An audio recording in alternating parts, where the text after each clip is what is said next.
Hi guys, and welcome back. I know I've been gone a little bit, but a lot has been going on family wise, but God is good. So to jump back into this, I wanted to do an oversized ottoman. So I went to Home Depot and I got 4 2x2 plywood boards. And I lost some footage actually on putting this together because I had it for a while and I just put it to the side. But basically, you just want to put the wood together, get the correct nails that you need, get a drill, and or you can use a hammer to put that together. And then I just started to put the batting around it for that extra cushion. So I'm doing that now. And guys, all I really used for this entire project was a staple gun.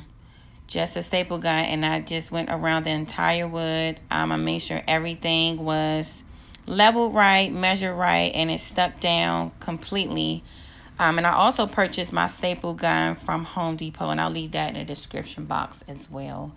So I'm just pretty much doing that, just going around it to make sure it's not going to move when I put my polyfill cushion on top of it. Foam, actually, because this is the polyfill batting. And I also purchased this from Walmart as well. So I'm going to grab the 2 bags of the polyfill foam. And I didn't need the entire 2 bags. I need 1 full bag. And I used a half of the other bag. And I just pretty much kept that one because I'm sure I'm going to do another project with that.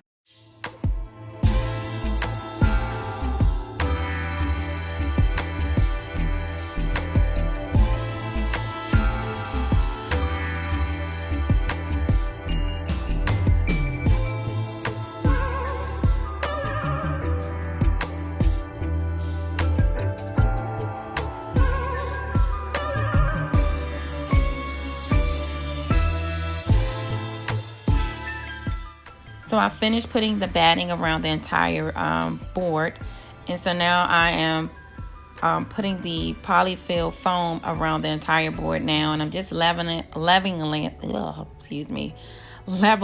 it so that it all is measured correctly. And I'm using a staple gun for this entire project. Nothing else. But, I am using other products. But as far as the tool, I'm using a staple gun for this entire project. And again, I got this from Home Depot. They do have other ones that are a little bit easier, but this worked out for me for what I needed to do. So yeah, I'm just going around the entire board with this. And I did have to cut, again, the other pack. And I used half of this for one side of the board. And I did keep the other half of it.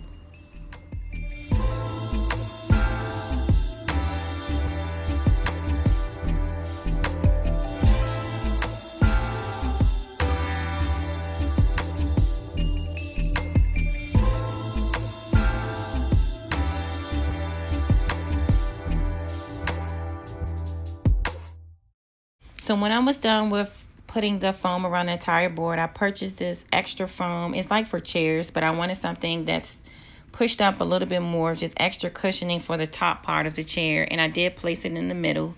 And I used a staple gun to hold that down on top of the foam. And it pretty much stood in place of it. So I didn't have any issues with that.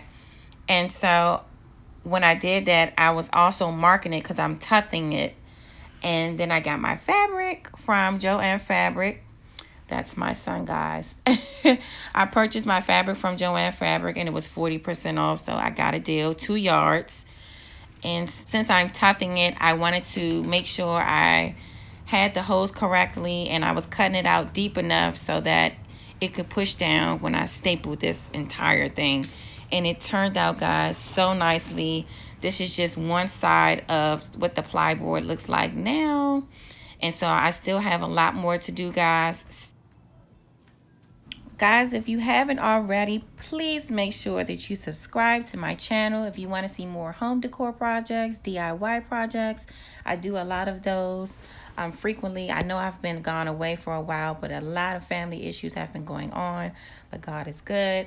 I'm going to continue to do these projects, guys, but bear with me.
But guys, this is the outcome of what it looks like. I love it. So please don't forget to like, share, comment, and don't forget to subscribe, guys. Catch you guys the next time.